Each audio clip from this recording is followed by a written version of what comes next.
My name is Daver, and in this video, I'm going to show you how I made an outhouse for my dog.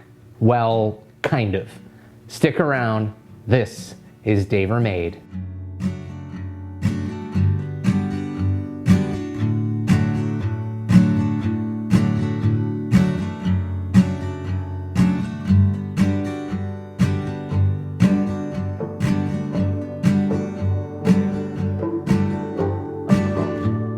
Okay, for full disclosure up front, this is not an actual working outhouse, and my dog does not know how to use a toilet, though that would be pretty awesome if he did.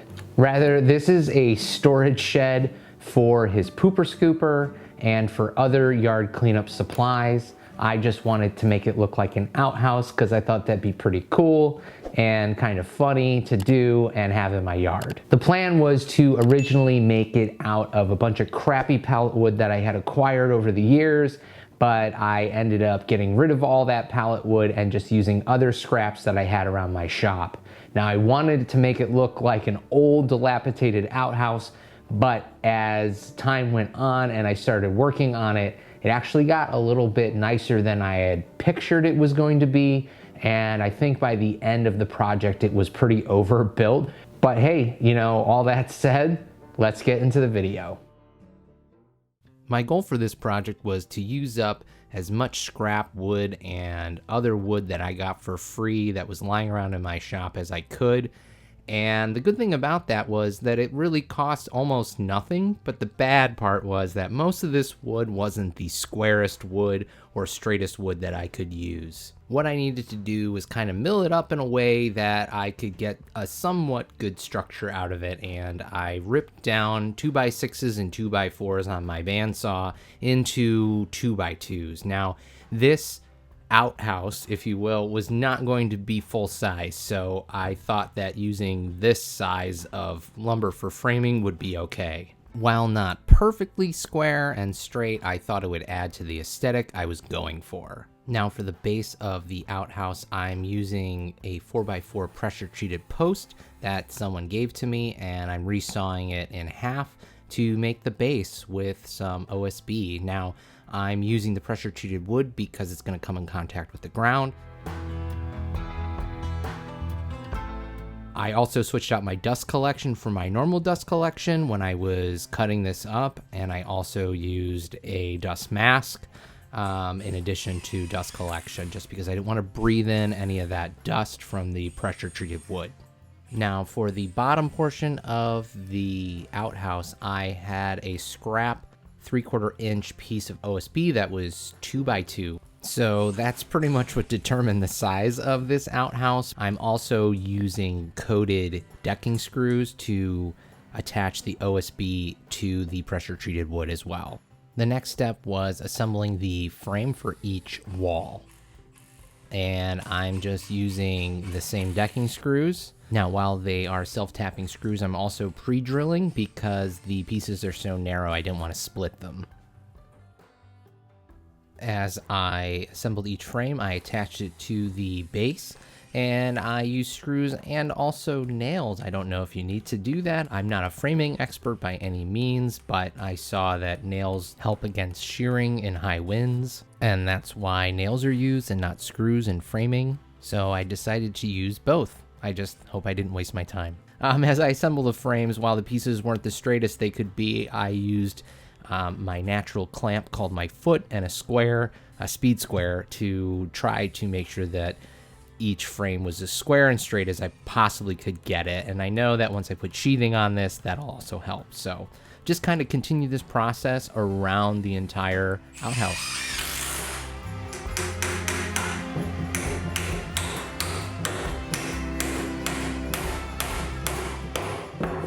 I used deck screws to connect each side of the frame to the next one that it was against, just to create more stability in the frame structure itself.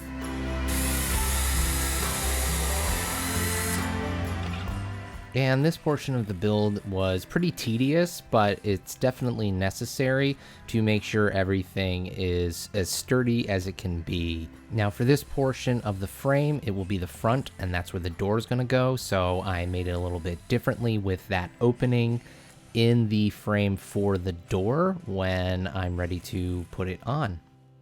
Throughout this build, you may notice that the structure, the frame, wobbles a little bit, and that's due to an uneven floor in my garage. But maybe a little bit of warping on the bottom pieces, but it's mostly the floor. We'll just go with that. It's the floor. It'll be fine. To cut out the bottom of the door frame, I'm just using my Japanese pole saw and then a hammer to knock out that piece where the door will go.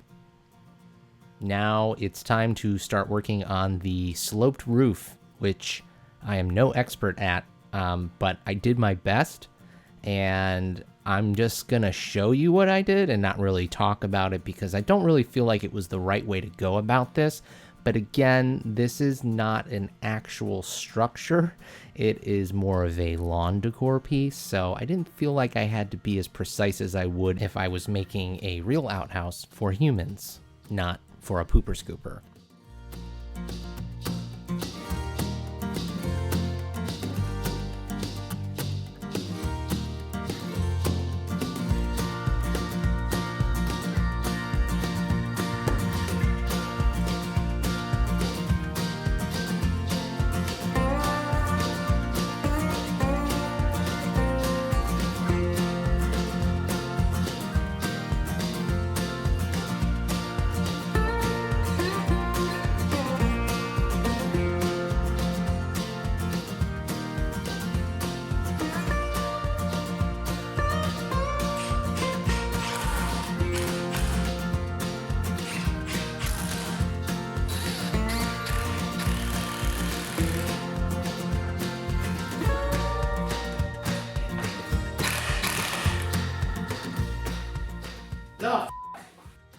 Now to attach the roof to the rest of the frame, I am using Simpson Strong Tie structural fasteners, and that's just gonna do a good job at holding down the roof so it doesn't blow off in a windstorm or a thunderstorm or a tornado that we get sometimes here in Ohio. Damn it. Due to the small size of this overall structure and just using a hammer instead of like framing nailer, it got a little tricky, but eventually I figured it out.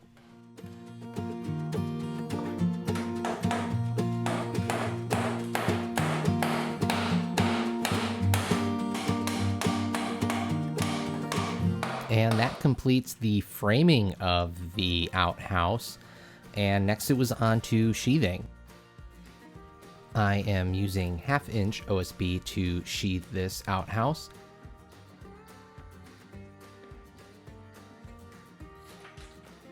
And I just kind of went around each side. These are 2x4 panels that were project panels that I bought from my local home center. I put the pieces on that fit without cutting first. And I recommend using clamps if you're working alone to hold up these sheets of OSB. Sometimes it works, sometimes it doesn't, but it's very helpful.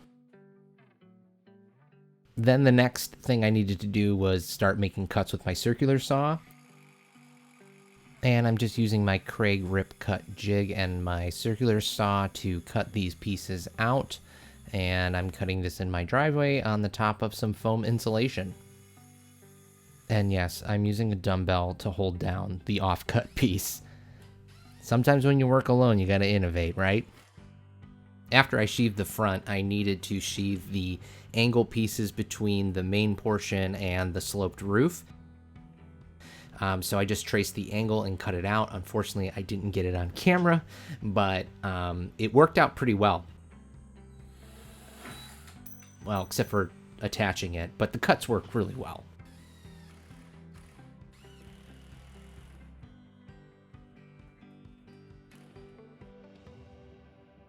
I intentionally left the hardest parts of sheathing till the end. Using my circular saw, I first cut out the square pieces needed to cover the area, and then I marked where I would need to notch out for the rafters using a Sharpie, which shows up way better on OSB, and I used my jigsaw to cut those out. And the pieces fit in pretty good for the most part. The front, there's a little bit of a gap around the rafters, but I knew that I was going to side this so I could cover that up. And the back piece fit just like a glove when I cut it out.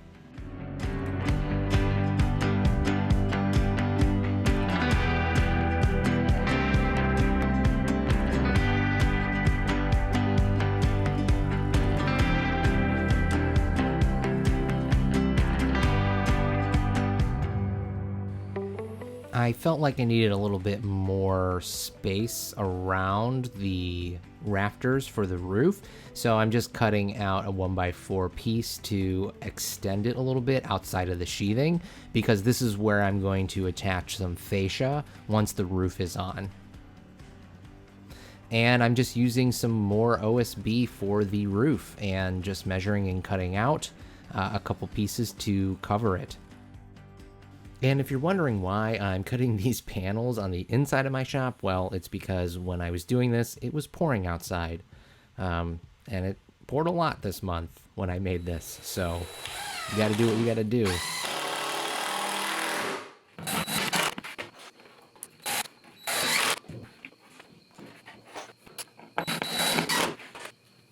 Once the roof sheathing was done, it was time to cut the fascia, which will hide the ends of the rafters and the edge of the OSB roof sheathing. It just kind of makes it look a little bit nicer. Now I'm using scrap wood again, and the pieces aren't the best, but they weren't too bad, and I thought they were acceptable for this project. Now to side this outhouse, I wanted to use cedar. But cedar pieces are pretty pricey, especially the amount that I needed. So I ended up using cedar fence pickets instead, and they were significantly cheaper at my local home center. I just took a lot of time trying to find the straightest fence pickets that they had. And what I did is I just kind of ripped them down to size, and then also using the angle of the slope of the roof, cut the tops down and attach them with my brad nailer.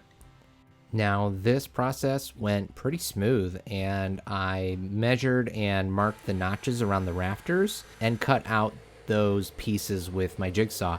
Never done any siding before, and this went pretty quickly, and I really liked the overall look.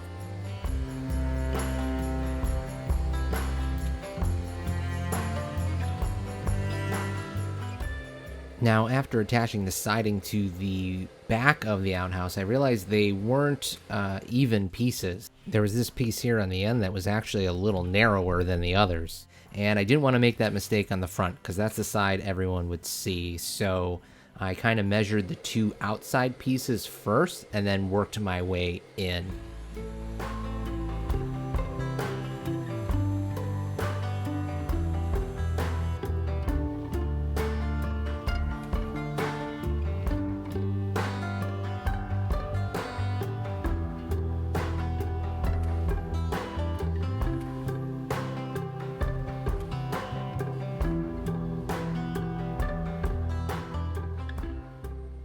Now to side around the door opening, I actually put the piece up to the front and traced the opening on the back side.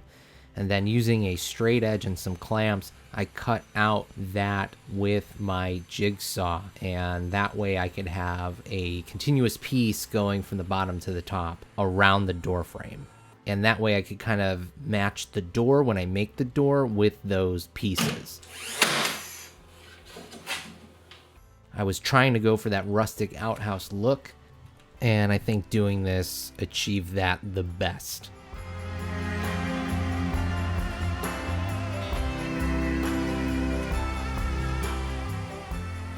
And now it was time to figure out how to make the door. I got some door hardware from my local home center, and I'm pretty much just going to try my best to mimic an old outhouse door. And I glued and brad nailed pieces of cedar together. And then for extra stability, had this angled piece go across. And this is going to be the inside of the door. And it just holds the cedar together. And I'm using the cutoffs from the opening so they fit as best as possible.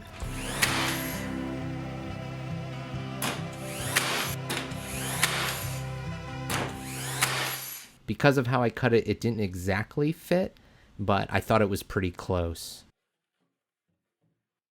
Then the next thing to do was to attach the hardware and then to attach the door to the outhouse.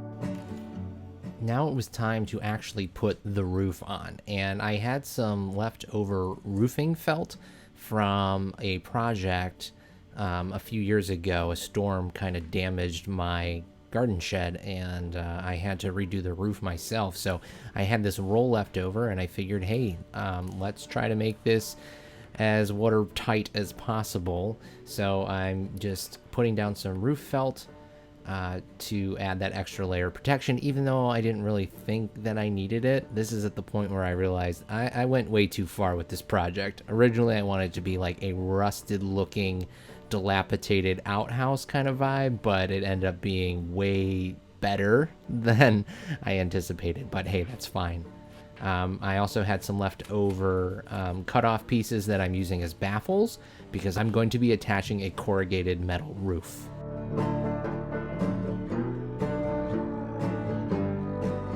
I picked up this corrugated sheet from my local home center, and it was a little too big to cut inside my shop, so it wasn't raining, so I went outside. And I'm using some tin snips to cut it, but in retrospect, I should have just used my jigsaw with a metal cutting blade because it probably would have been a lot quicker.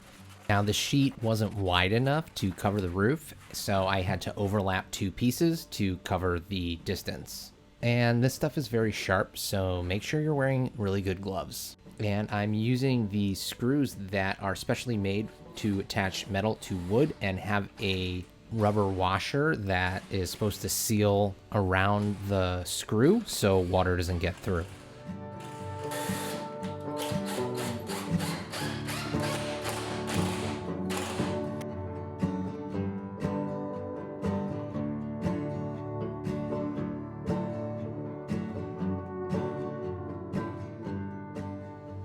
And to finish the outhouse, I decided to give it a nice coat of tung oil. Now, while it's mostly cedar, the fascia is pine, and I thought just adding an extra layer of protection wouldn't hurt anything.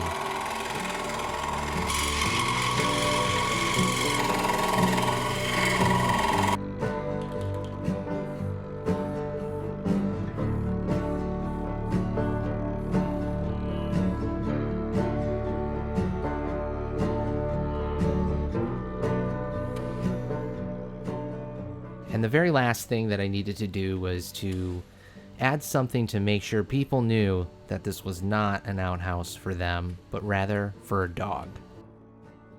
And I think that this adds a nice little touch.